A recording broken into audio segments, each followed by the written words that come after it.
అసలు ఇంట్లో ఉంది మనవాడో మనవాడు కాడో ఎవడో బయట వచ్చి చెప్తే తప్ప తెలుసుకోలేని స్థితిలో ఉన్నాం మనం. వాడు వచ్చాడని ముగ్గులేశారు, వాడు తింటాడని గారెలేశారు, వాడు వారసుడని మా మీద కేకలేశారు. ఇప్పుడు చూడండి నలుగురిలో ఎదవలం అయిపోయాం. అందుకే ఎవడన్నా వస్తే వెంటనే తలుపు తీయడం కాదు, ముందు ఆరాధియాలి.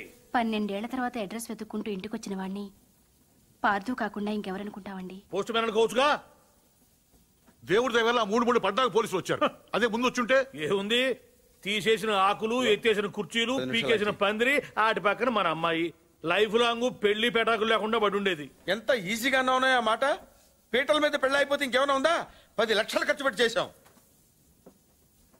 ఆయన కర్మ కాకపోతే పూజారి గారింటికి రావుడు పోవడం ఏంటి, మన ఇంటికి రాక్షసుడు రావడం ఏమిటి చెప్పు. అసలు మన పార్థుని కూడా వాడే చంపేసి ఉంటాడన్నయ్య. ఏమో. శివారెడ్డిని చంపినట్టుకి ఇదో పెద్ద లెక్క చెప్పు. బాగా చెప్పావు. ఇంకా నయం, పోలీసులు రావడం ఆలస్యమైనట్టయితే వీడిని అనుమానిస్తున్నాను, నన్ను చంపేసి ఉండేవాడు. కరెక్ట్ సార్, ఆడు చాలా దుర్మార్గుడు అండి. ఎంత దుర్మార్గుడు కాకపోతే నాయన్ని నెత్తి మీద తుపాకీ పెట్టి మీ పొలంలోంచి కంచి ఏం చేస్తాడు చెప్పండి. ఆడేం చేసినా మీ ఎవరికే తెలియదండి. మీ అమ్మాయి పెళ్లికి 10 లక్షలు ఖర్చు అయిందండి. మీరు పొలం అమ్మలేదు, మీ ఆడోళ్ళు బంగారం అమ్మలేదు, మన కృష్ణమూర్తి గారు గవర్నమెంట్ ఆఫీసర్ అయినా లోన్ తీసుకురాలేదు. మరి ఎలా జరిగిందండి? ఆడిచ్చాడండి. తాతగారికి 10 లక్షల రూపాయలు చెక్ ఇచ్చాడండి. ఈ విషయం మీ ఎవరికైనా తెలిసిందండి? తెలీదండి. పైగా మొత్తం మీరే ఖర్చు పెట్టి పెళ్లి చేసామనే ఫీలింగ్ లో ఉన్నారు చూసారండి. అందుకనండి ఆయన దుర్మార్గుడు అనేది. ఎప్పుడు చీకట్లో ఉండే పూజారి గారి ఇంటికి కరెంట్ వచ్చింది, వాళ్ళ అమ్మాయికి ఆపరేషన్ అయ్యి ఇంటికి వచ్చింది. అసలు వాళ్ళ ఇంటికే ఓ కళ వచ్చింది. వీటన్నిటికీ డబ్బులు ఎవడిచ్చాడండి? మళ్ళీ ఈడే 3 లక్షలు ఇచ్చాడు. నేనే సాక్ష్యం. ఎవరికైనా తెలిసిందండి? పాపం పూజారి గారికి ఏమో చీకట్లో కనపడక ఈయన చూసి రావడం అనుకుంటున్నారు. మీకు తెలిసినట్టు రాక్షసుడు అని తెలియదు కదండి. ఇంక మీరేం భయపడక్కలేదు సార్. తప్పు బయటపడిపోయింది కదా, ఈ పాటికి పారిపోయి ఉంటాడు.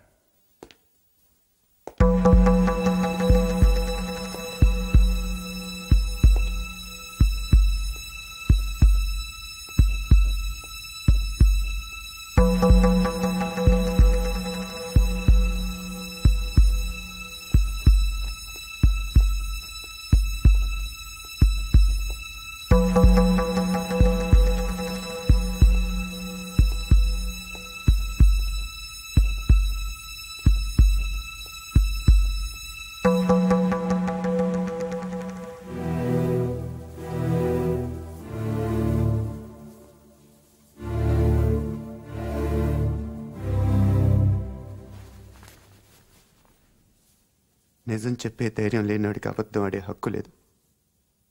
నాకు ధైర్యం ఉంది.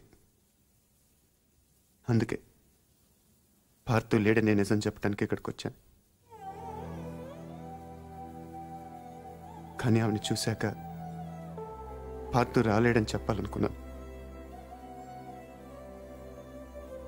మిమ్మల్ని చూశాక ఆ మాట కూడా చెప్పలేకపోయాను. అబద్ధం ఆడాను. అబద్ధం మాత్రమే ఆడాను. మోసం చేయలేదు. రెంటికి పెద్ద తేడా ఏంటో. నిజం చెప్పకపోవటం అబద్ధం, అబద్ధాన్ని నిజం చేయాలనుకోవటం మోసం.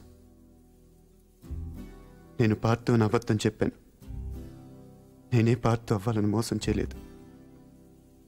అందుకే ఎవరు అనుమానించినా భరించాను, ఎవరు అవమానించినా సహించాను, ఎవరు ప్రేమించినా తలుంచాను. పోలీసులకు దొరకకుండా తప్పించుకున్నా వెనక్కి తిరిగి రావడానికి కారణం ఒకటే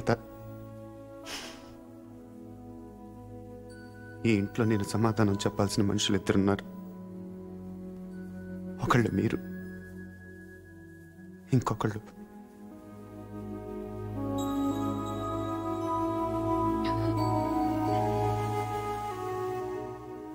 వచ్చాను, చెప్పాను. ఇంకా మీ ఇష్టం.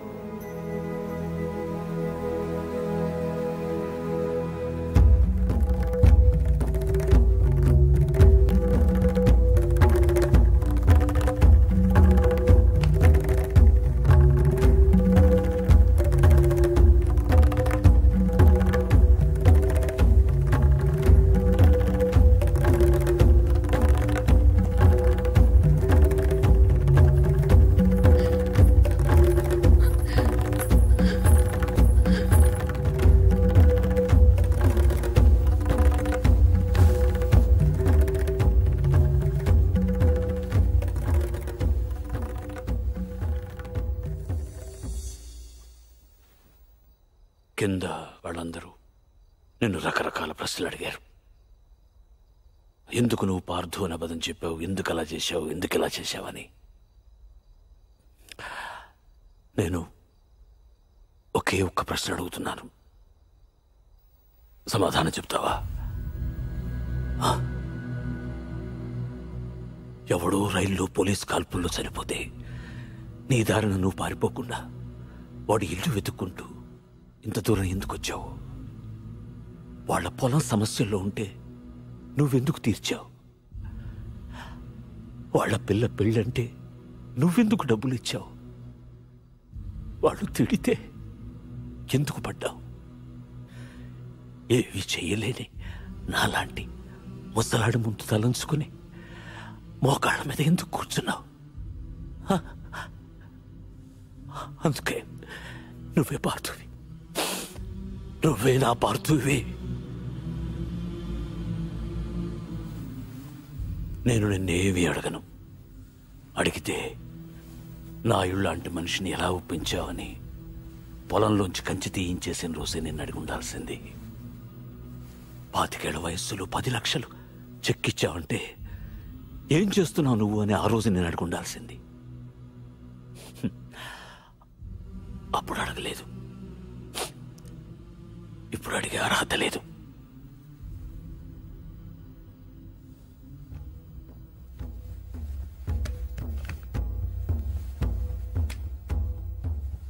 ఇది నా కొడుక్కు నేను కొనిచ్చాను.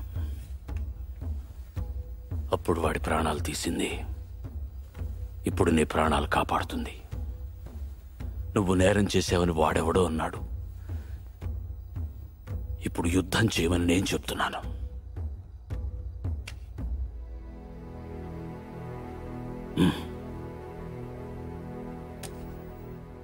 వెళ్ళు, గెలిస్తేరా, గెలవకపోతే నువ్వేమైపోయావనే నిజం నాకు తెలియనివ్వకు. ఈ వయసులో నాకు కావాల్సింది అబద్ధాలు నిజాలు కావు, జ్ఞాపకాలు. నీ వల్ల అవి నాకు బోల్డెన్నున్నాయి, చాలు.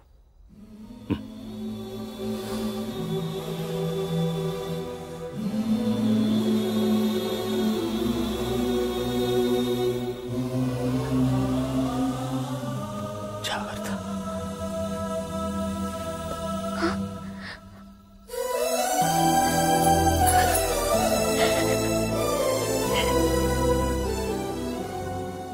నేను వస్తాను.